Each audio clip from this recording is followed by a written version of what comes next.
আসসালামু আলাইকুম। সংবাদে আপনাদের সবাইকে স্বাগত জানাচ্ছি। আমি ফিরোজ তোহা। শুরুতেই সংবাদ শিরোনাম। বাংলাদেশের সর্বশেষ গুরুত্বপূর্ণ আপডেট সংবাদে আপনাকে স্বাগত। শুরুতেই সংবাদ শিরোনাম, পরে বিস্তারিত। শুরুতেই জানিয়ে দিব ৬ জেলায় বন্যার্তদের উদ্ধারে সেনা মোতায়েন। এরপর থাকবে হঠাৎ বন্যায় বিপদে ৩৬ লক্ষ মানুষ। আকস্মিক বন্যায় দেশের উত্তর পূর্ব, দক্ষিণ পূর্ব এবং পূর্বাঞ্চলের ১০ জেলায় ৬৫টি উপজেলায় প্লাবিত হয়েছে। এসব জেলায় পানিবন্দী ৫,৮৬,০৪০টি পরিবার। বন্যায় ক্ষতিগ্রস্ত ৩৬,৪৫,৫৫২ জন। আজ দুর্যোগ ব্যবস্থাপনা এবং ত্রাণ মন্ত্রণালয়ের থেকে চলমান বন্যা পরিস্থিতি সম্পর্কে সব তথ্য জানানো হয়েছে। এদিকে আগাম বার্তা না দিয়ে বাঁধ খোলার কারণ জানতে চাওয়া হবে। উপদেষ্টা পরিষদের বৈঠক। অন্তর্বর্তীকালীন সরকারের বন এবং পরিবেশ ও জলবায়ু পরিবর্তন বিষয়ক উপদেষ্টা সৈয়দা রেজওয়ানা হাসান বলেছেন, আগাম সতর্কবার্তা না দিয়ে বাঁধ ছেড়ে দেয় যে ভয়াবহ বন্যার পরিস্থিতি বাংলাদেশে সৃষ্টি হয়েছে সে বিষয়ে ভারতের কাছে আনুষ্ঠানিকভাবে জানতে চাওয়া হবে। একই সঙ্গে চলমান বন্যায় উদ্ধার এবং ত্রাণ তৎপরতা এবং বন্যা কবলিত এলাকা ঘুরে দেখবেন উপদেষ্টা পরিষদের সদস্যরা। এদিকে খুলনায় বেড়িবাঁধ ভেঙে প্লাবিত ১৩টি গ্রাম। খুলনার পাইকগাছায় বেড়িবাঁধ ভেঙে প্রায় ১৩টি গ্রাম প্লাবিত হয়েছে। জানিয়ে দিব, যেভাবে ঘুষ আদায়ে জাল ছড়িয়ে দিয়েছিলেন দীপুমনি। আওয়ামী লীগ সরকারের ৪ মেয়াদে ৩ বারের মন্ত্রী এবং একবারের সংসদ সদস্য ডক্টর দীপুমনি গ্রেপ্তারের পর ক্ষমতার অপব্যবহার এবং ঘুষ দুর্নীতির নানা তথ্য দিতে শুরু করেছেন। এবং সর্বশেষ জানিয়ে দিব, পাকিস্তানে বন্দুকধারীদের হামলায় ১২ পুলিশ সদস্য নিহত হয়েছেন। আহত হয়েছে ৬ সদস্য। তাদের অবস্থাও গুরুতর। ওই পুলিশ সদস্যরা ডাকাত ধরতে গিয়েছিলেন, তবে এখন পর্যন্ত কোনো গোষ্ঠী এ হামলার দায় স্বীকার করেনি। পাকিস্তানের সংবাদ মাধ্যমের খবরে বলা হয়েছে, সম্ভাব্য ডাকাত দলের উপস্থিতি টের পেয়ে পুলিশের একটি দল ওই এলাকায় টহলে বের হয়। টহল গাড়িতে অন্তত ২০ জন পুলিশ সদস্য ছিলেন। সমস্ত পুলিশদের উপর গুলিবর্ষণ করে ডাকাতেরা এবং রকেট চালিত গ্রেনেড ছোড়ে। পুলিশ সদস্যরা প্রতিরোধের চেষ্টা করেও ব্যর্থ হয়। শেষ পর্যন্ত ১২ জন পুলিশ সদস্য স্পট ডেথ অর্থাৎ জায়গায় মারা যায়। প্রিয় দর্শক, এতক্ষণ শুনছিলেন সংবাদ শিরোনাম, এবারে বিস্তারিত।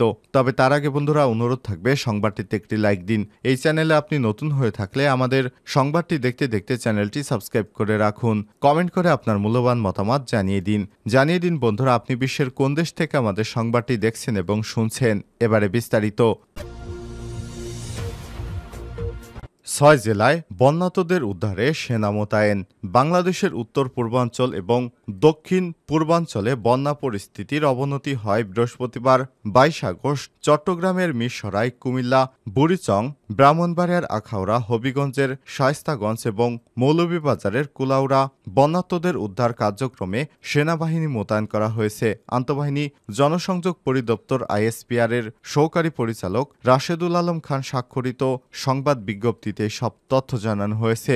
আইএসপিআর জানিয়েছে, বাংলাদেশ সেনাবাহিনীর ১৭ পদাতিক ডিভিশন, ২৪ পদাতিক ডিভিশন এবং ৩৩ পদাতিক ডিভিশনের সেনা সদস্যরা নিজ নিজ দায়িত্বপূর্ণ এলাকায় মোতায়েন হয়ে নিরলসভাবে পানিবন্দী মানুষকে নিরাপদ স্থানে সরিয়ে নিতে উদ্ধার কার্যক্রম পরিচালনা করছে। এছাড়াও ফেনী, চট্টগ্রাম, মৌলভীবাজার, হবিগঞ্জ সেনাবাহিনীর ৫টি মেডিকেল টিম চিকিৎসায় সহায়তার জন্য মোতায়েন করা হয়েছে।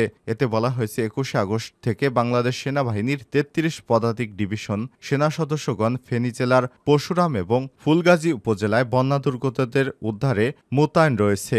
বাংলাদেশ সেনাবাহিনী বন্যা কবলিত জেলাসমূহে এ পর্যন্ত আনুমানিক ৬,০০০ বন্যা দুর্গত ব্যক্তিকে উদ্ধার করে বিভিন্ন আশ্রয় কেন্দ্রে প্রেরণ করেছে। পাশাপাশি বন্যার্তদের মাঝে ত্রাণ এবং খাদ্য বিতরণ চলমান রয়েছে। এছাড়াও বাংলাদেশ সেনাবাহিনীর অন্যান্য ফরমেশন সমূহ নিজস্ব দায়িত্বপূর্ণ এলাকায় বন্যা পরিস্থিতি অত্যন্ত সতর্কতার সাথে পর্যবেক্ষণ করছে। অসামরিক প্রশাসনকে সহায়তার জন্য প্রস্তুত রয়েছে বাংলাদেশ সেনাবাহিনী। হঠাৎ বন্যায় বিপদে ৩৬ লাখ মানুষ।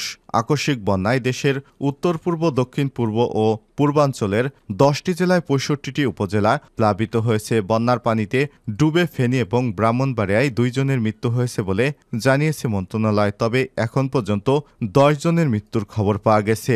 মন্ত্রণালয়ের তথ্য অনুযায়ী গত 20 আগস্ট থেকে বন্যা পরিস্থিতি সৃষ্টি হয় কুমিল্লা, ব্রাহ্মণবাড়িয়া, ফেনী, চট্টগ্রাম, খাগড়াছড়ি, নোয়াখালী, লক্ষ্মীপুর, মৌলভীবাজার, হবিগঞ্জ এবং সিলেট জেলার 65 উপজেলা প্লাবিত হয়েছে।